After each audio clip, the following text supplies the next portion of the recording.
Welcome to Stuff You Missed in History Class, a production of iHeartRadio.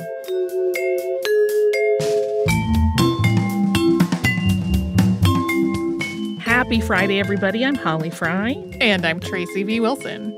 Tracy, we talked about Ambroise Paré this week. We sure did. I love a little French history, always, but I also have gotten just so fascinated by medical history. So he was a fun one to cover. We didn't get too deep into any gross specifics regarding surgery, I think. I did send you a very silly ping last night where I had found a translation of one of his works that mentioned a title to a chapter that I won't say in its actual translation as I found it because it is a little blue. But basically, it was a general treatment of hot, we'll say pee. Yeah.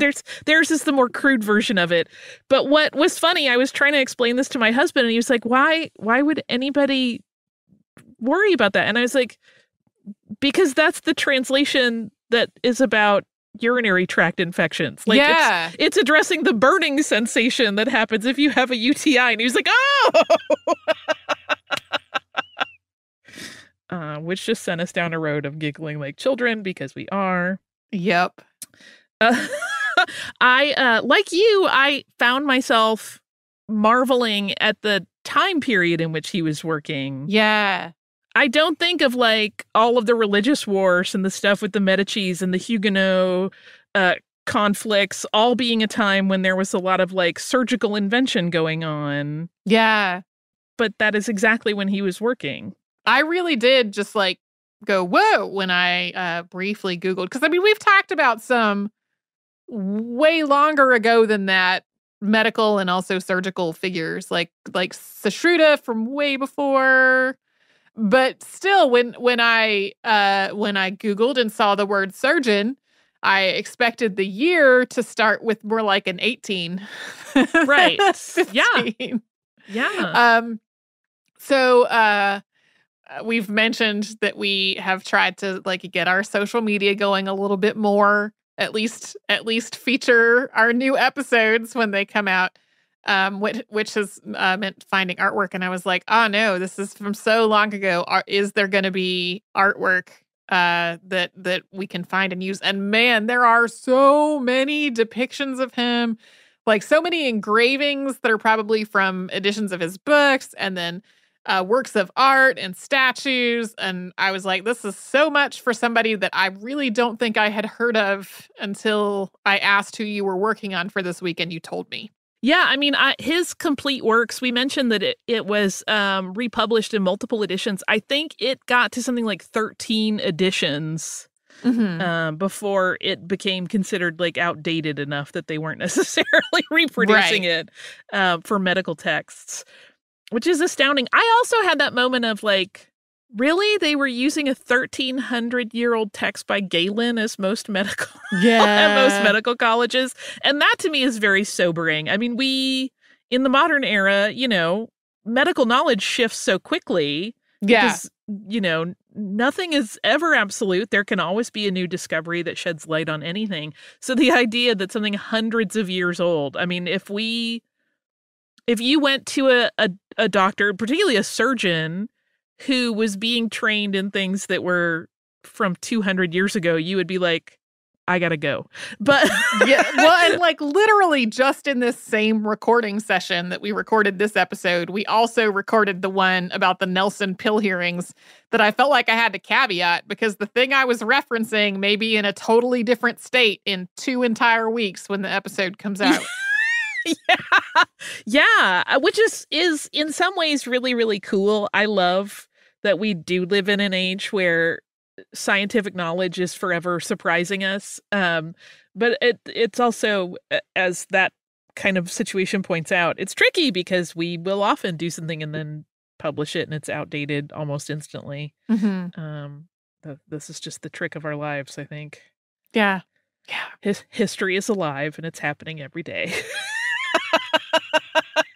I do like that the final book of Ambroise Paré's career was this snarky exchange, right? Yeah, like it ended in a reality show of French medicine at the time.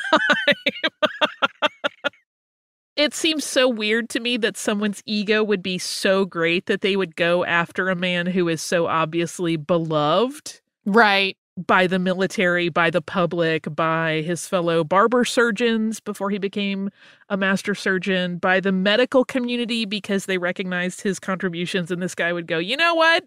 I'm going to make a name for myself by picking a fight with you in public. Gourmand, what were you thinking, dude? The humiliation that he got, I don't know, just from the brief synopsis of that whole exchange, I'm like, hey, seems like you got what was coming to you. Right. In that. Right. Yeah. Humans. Everybody's got their weird thing.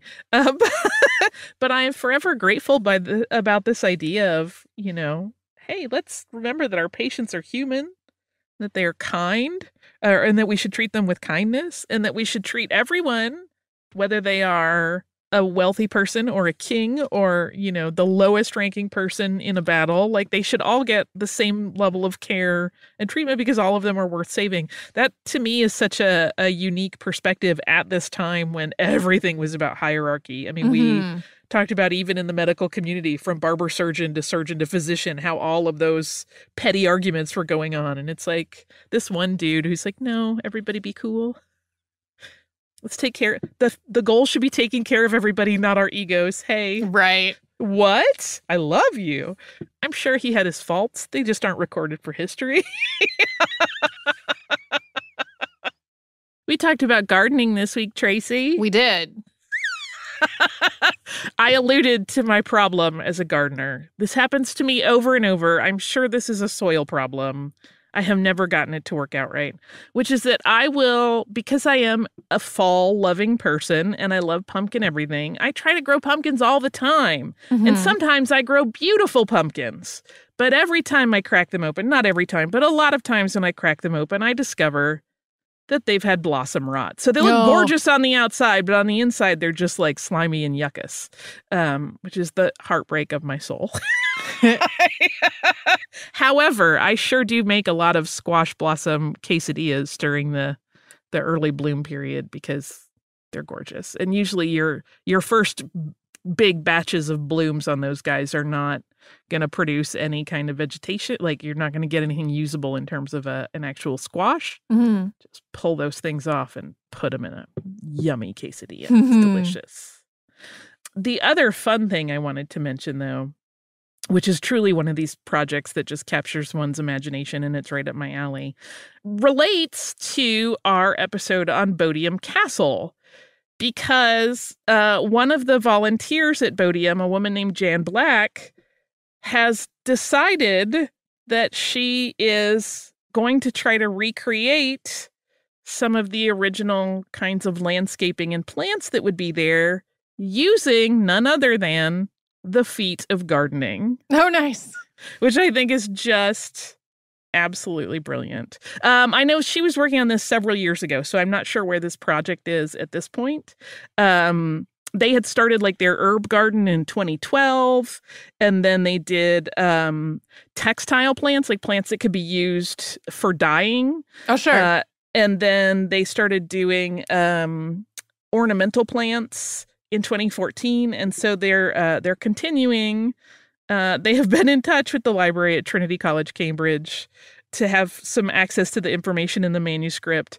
And there are 89 main herbs that are in that book. And so, and another 12 plants that are mentioned. And so they are one, cataloging the plants that are still growing at Bodiam, because some of them are still there that are mentioned, that have presumably been there for all this time, just self-propagating. And then there are 45 remaining that they don't have, and they're trying to see, or they were as of 2015, see if they could start successfully propagating them. This is the kind of project that I love. A good checklist. Yeah. And a little sort of strange and marvelous effort to recreate something. I love it. I love it. I love it. I love it. Are you guys gardening this year? No. So So when I was a kid, from the time that, like, as long as the earliest I can remember, until my mom eventually went back to work full time, we grew literally every vegetable that we ate. Right. And so there was the whole spring, summer, and fall was like planting and tending and harvesting and canning. And a big part of why we eventually stopped doing that was that, like, my brother and I got to the point that we had other interests and we weren't necessarily around on this summer to work in the garden. And then it, like, my mom wanted to go back to work full time, and then that meant that, like, mom also was not around to do all this canning and stuff. It just wasn't feasible anymore. We talked about starting a garden this year. We do have a few potted herbs. I don't think my mint made it through the winter, which surprises me. Me too. Mint is usually they tend to be almost unkillable, but it seems to not be living anymore, which is weird. I'm just kind of leaving it there to be like, maybe you'll come back. But Patrick wanted to start a garden. We had several friends that were gardening during the pandemic, and he seemed very interested in it.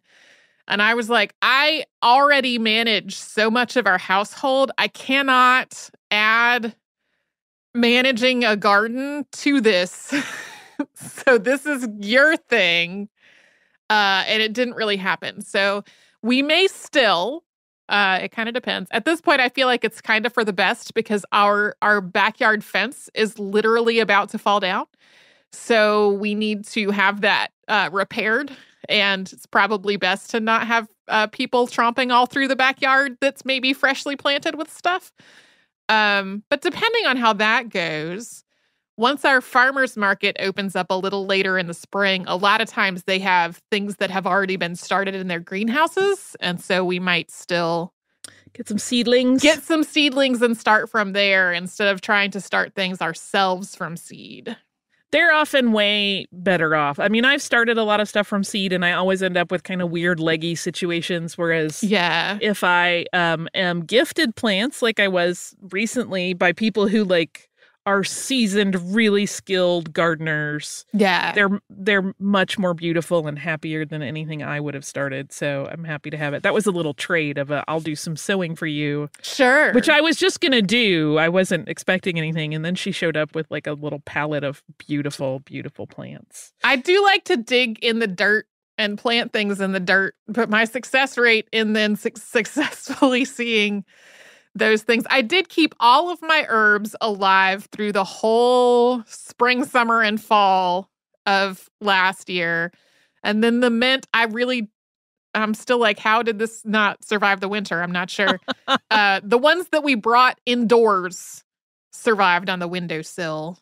The mint was outside and is seemingly no longer living. Yeah, we now have a bunch on our front porch in containers, and we'll see how they do. My roses continue to, with no effort from me, be very happy. Mm-hmm. I just clip them back and try to shape them a little, but roses are very hardy anyway in a lot of cases. And ours are, it's funny because, we have that sort of non-ideal for most plants. There's a lot of Georgia clay kind of in the base of our yard, but boy, do our roses love it. So I've been making lots of rose syrup this year. Oh, nice. And rose water fresh from those. We have one species of variety of rose called a Twilight Zone rose, and it blooms a very dark purple. It looks almost black in sunlight. And it smells like cloves, and it makes the best rose water I've ever created. Which is pretty exciting. Yeah, our house came with some roses that I have tried to take some care of, particularly cutting back the ones that are right next to our front stairs that become increasingly aggressive. I feel like you have a similar problem in your own yard. We do. These ones are not a climbing variety, but they do just send out these tendrils that are like, let's grow right into the stairs. And they have survived my lack of discipline regarding the flowers pretty well. I'm in a little bit of a minor panic. I feel like I do this every year. We have 2 hardy hibiscus. It gets a little too cold here for hibiscus, but there are hardy hibiscus that are meant to be able to winter, and they die back completely every year. They're supposed to, but it is terrifying because you're like, that plant is dead. And then every year I'm like, this is the year they never come back. This is the year this is the year. And one of them has started to really come back very quickly, but the other is still silent, and I'm little worried. Oh, no.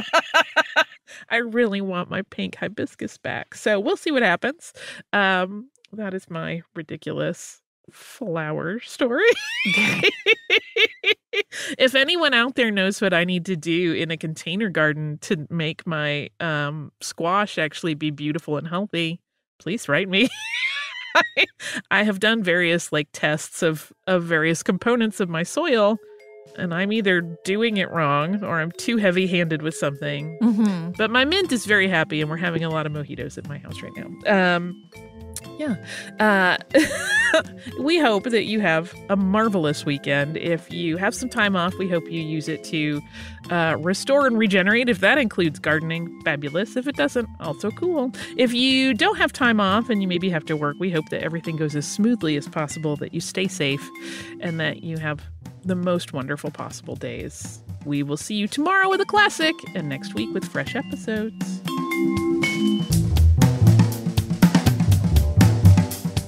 Stuff You Missed in History Class is a production of iHeartRadio. For more podcasts from iHeartRadio, visit the iHeartRadio app, Apple Podcasts, or wherever you listen to your favorite shows.